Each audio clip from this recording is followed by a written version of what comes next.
say goodbye to daily hotel room cleaning.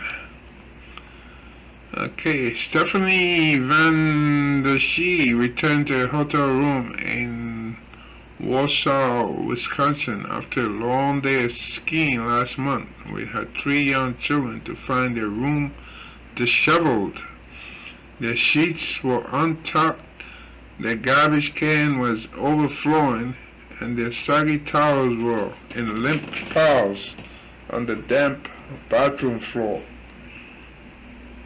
Miss Van der Schie, 44, a high school teacher in River Forest, Illinois, assumed that for the $200 a night she was paying, she'd at least get new towels and a quick room refresh daily without having to make a special request during her 3-night stay. She was wrong. It seemed like a money-saving tactic, Miss Van der Schie said. But the feeling of vacation is enhanced when someone else is looking after us a little, for sure. A pandemic disruption continued. In the early days of the pandemic, the daily cleaning of hotel rooms was among the many routines disrupted. Even people who dared to travel blanched at the idea of a stranger entering their rooms. Many hotels started cleaning only after guests checked out, even letting some lodgings sit empty for a day.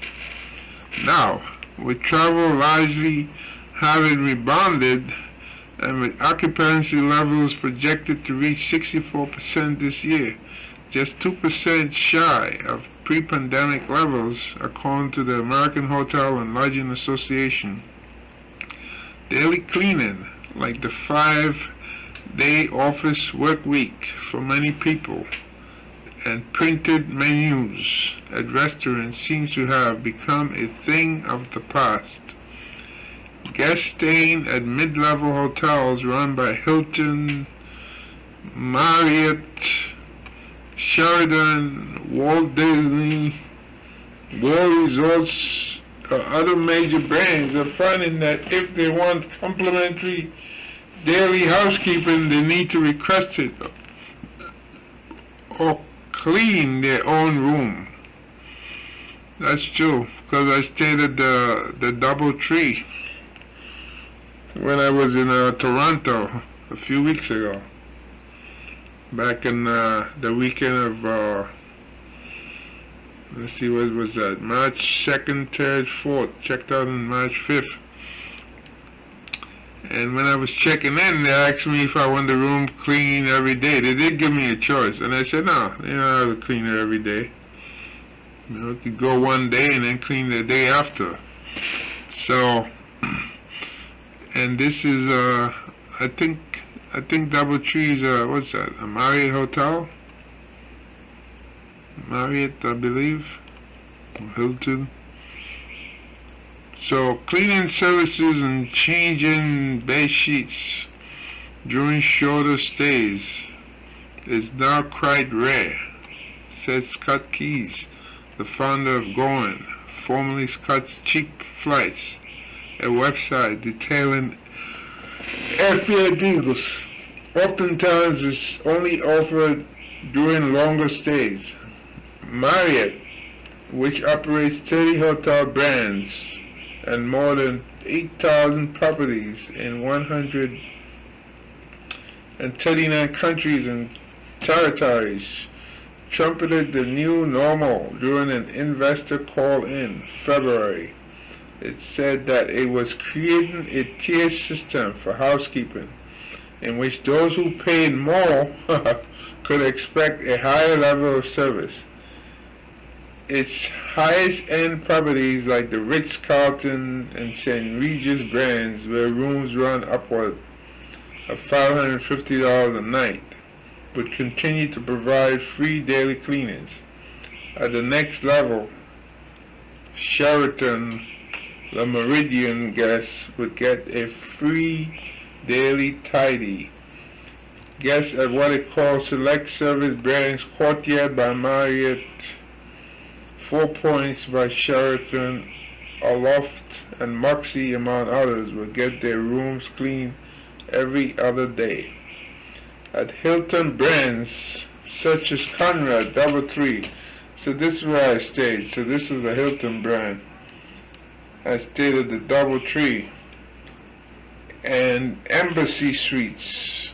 The housekeeping schedules vary, but the majority in the United States now offer opt-in service, meaning guests need to contact the front desk if they want a complimentary room cleaning. Compliment, imagine that? This used to come automatic.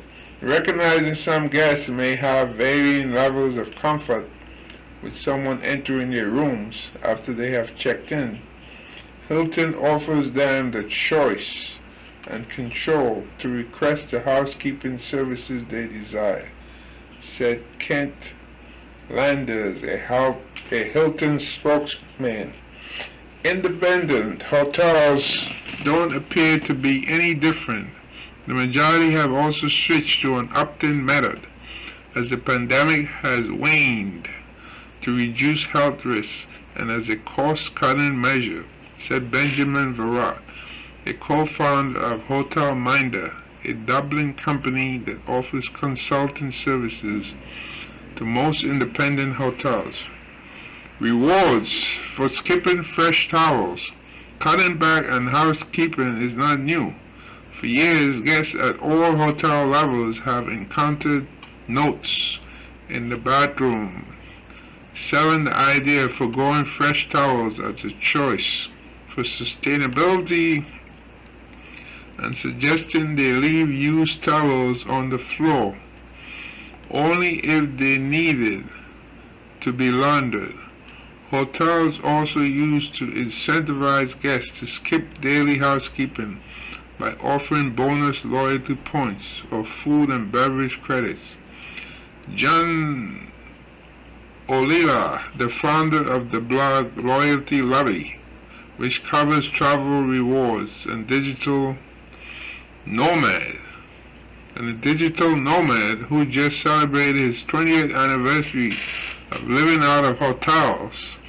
The majority of them belong to Hilton, Hyatt, Marriott, and Accor, a French hospitality company, said there hadn't been a housekeeping change in the luxury segment, though they have taken away most of the perks for those who decide to skip it. The point that I have tried to make the past couple of years is, why would you stay at a full-service hotel if they strip away all the benefits? Mr. O'Leary said. Marriott, Hyatt, and Disney, among other big hotel operators, did not respond when asked why they were revising their guest room cleaning policies. But Bjorn Hansen, a hospitality and travel specialist and an adjunct professor at the New York University Tisch Center of Hospitality, said there were 4 primary reasons for the reduced services: cost, staffing, the perception of environmental impact, and guest privacy preferences. The average cost of providing daily guest room housekeeping includes 30 minutes for room attendance, plus the cost of cleaning supplies and laundering linens and towels, Mr. Hansen said. But the savings achieved are less than anticipated because hourly wages have gone up as needed to attract and retain staff. On the other hand, an increasing number of guests these days prefer not to be interrupted or to have personal belongings touched by housekeeping staff, Mr. Hansen said. A shift in guest preferences.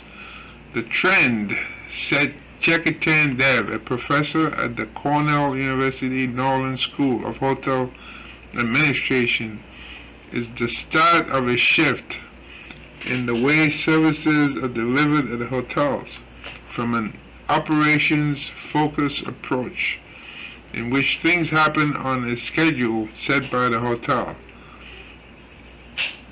to a more guest-friendly model, in which travelers' wishes drive the service. Shifting to the guest-friendly approach can lower complaints, increase satisfaction, decrease price sensitivity, increase intent to return, and boost intent to refer, Dr. Dav said, explaining that the changes are a win-win, since the guests who still want their rooms cleaned daily can request it, and those who don't will not be disturbed. Dr. Gaff expects that in the future some hotels will even order rooms at reduced rates if guests eschew housekeeping services, transforming housekeeping into almost an a la carte option. In a February trip to Alexandria, Virginia, Dr. Dev and his wife stayed 3 nights at a Homewood Suites by Hilton, a mid-scale extended stay hotel. At check-in, he was asked when and how often he wanted housekeeping. The couple chose to keep their "Do Not Disturb" sign on the door for the entire stay. They called the front desk for additional towels, toilet paper, and tissues. The hotel's expense on housekeeping for our stay was way lower than it otherwise would have been, and we were delighted with the service, Dr. Dev said. Some guests aren't so pleased with the changes. What gets me is the annoyance of having to work to get services that used to be standard, said Terry Stanton, a medical writer in Oak Park, Illinois. And for God's sake, at least clear the garbage. I hate wandering the halls, carrying a basket with last night's food and cans and bottles, looking for the little room where they hide the garbage can, if it's even accessible. Housekeeping unions fight back. Hotel unions see the move away from daily cleaning as a direct attack on their members' jobs. Ending daily housekeeping industry-wide will eliminate up to 39% of all hotel housekeeping jobs in the United States, costing housekeepers about $5 billion in annual lost wages, according to a 2021 report by Unite Here, a labor union representing hotel workers. Most hotels temporarily suspended daily housekeeping when COVID began, said Dee Taylor, the international president of Unite Here in Las Vegas. Hotel demand and room rates have rebounded now, but many hotels are trying to get back to full occupancy without resorting the services that guests expect and love. In recognition of the union's political power, dozens of cities, including Atlanta, Boston, Denver, Honolulu, Houston, Las Vegas, Los Angeles, Miami, and New York, have passed agreements or legislation requiring hotels to offer daily housekeeping as the norm. And even these rules aren't always honored. In January 2022, guest room attendants who belong to the Culinary Workers Union rallied in Las Vegas after reports that daily cleaning protocols weren't being followed. Still, hotels lost about $108 billion in business travel revenue in 2020. In 2021, when the pandemic largely shut down travel, according to a 2022 report released by the American Hotel and Lodging Association. So that's a lot of money right there, $108 billion. And Calibri Labs, a company that evaluates and predicts hotel industry performance, and a June 2022 survey of 500 members of the AHLA found that 97% were experiencing staffing shortages. More than half, or 58%, said their most serious staffing shortage was housekeeping. The housekeepers, meanwhile, are suffering from lost wages and tips and a more grueling assignment when they're actually on duty. Elena Newman, who has been a guest room attendant in Las Vegas for 19 years, said hotel managers may believe they are saving money by cutting down on cleaning, but it's not the case. When rooms aren't cleaned daily, the work becomes more time-consuming, Ms. Newman said, explaining that while her hotel does honor the daily cleaning rules, guests sometimes pop the "Do Not Disturb" sign on their doors. There is soap scum buildup in the bathroom, lots of trash in the room, and it takes a lot longer to clean and vacuum the room, she said. It gives me a lot of stress because I get behind on my work. There are a few people, however, who don't seem to mind dwindling housekeeping services. Trevor Stricker, a co-founder and vice president for technology at Mightier, a video game platform in Boston, who describes himself as not so much of a snob, said he managed at home without daily fresh towels and didn't need them in his hotel room. I am more nervous about a random person messing with the inevitable stack of phones, laptops, and tablets with fiddly chargers, leaving them not charging. Mr. Stricker said, the worst case is something not charged for a demo, so he regularly puts his "Do Not Disturb" sign on his door, although it appears no one is itching to disturb him anyway. So this article is from the New York Times. Okay, so as I said, I had that experience like over 3 weeks ago when I was in Toronto, Ontario, staying at the DoubleTree. And yeah, the maid, I saw the maid a couple of times. She didn't clean the day after, which was Friday, but she did come in on the Saturday and clean. And Sunday I left, but I did leave a tip. I think it was $5 because I didn't have any Canadian money. I was using my debit card. What's the point, right? I was only there for 3 days, so what's the point changing currency to Canadian dollars when you can just use your debit card and pay for food and all the other stuff?